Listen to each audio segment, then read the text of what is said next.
What's going on, everybody? Welcome back to Bridging Geekdoms. I'm your host, Robert Slavinsky, and today I'm going to talk about Amazon Prime's, or Amazon Video, whatever you want to call it, newest show, Invincible. It's an animated show. It's based off of a comic from Robert Kirkman, which, if you know the name Robert Kirkman, you probably have watched The Walking Dead or read The Walking Dead comics, because that's where he's from.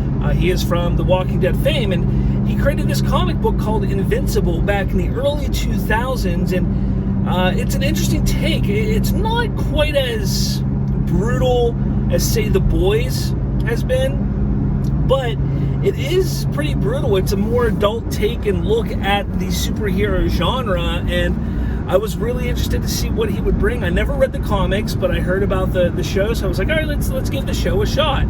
And that's what I did. I jumped on and started watching the show. And Amazon, they like to throw their first 2 or 3 episodes their first week, and throw up their first 2 or 3 episodes in the first week. And so that's what I did. I checked out the first 3 episodes, and I was pleasantly surprised. It is not...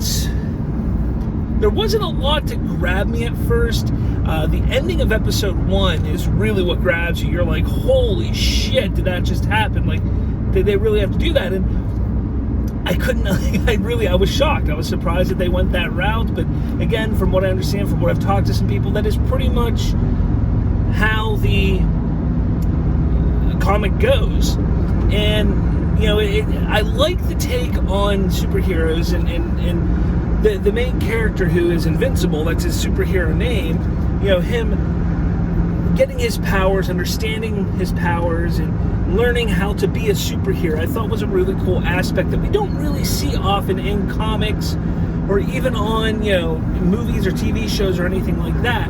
Every once in a while, like, take The Flash, for instance. You know, we saw The Flash get his powers, but by the 2nd or 3rd week, he pretty much understands everything and he's good to go, and there's not much exposition or discussion on him understanding and realizing what this all means to be a superhero. And in this show, they pretty much do that by,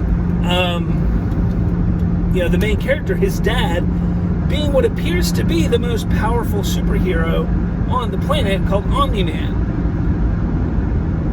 Now, he's voiced by the great J.K. Simmons, which the entire cast is phenomenal, but it was just kind of shocking to me because it's essentially Walking Dead alums, the voices on this show.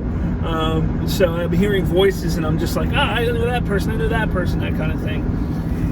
But it's an excellent show. I do encourage you all to check it out. Again, it is a little more on the edgy side. It definitely has that gore factor and adult humor and adultness to it. But overall, it's a fun show.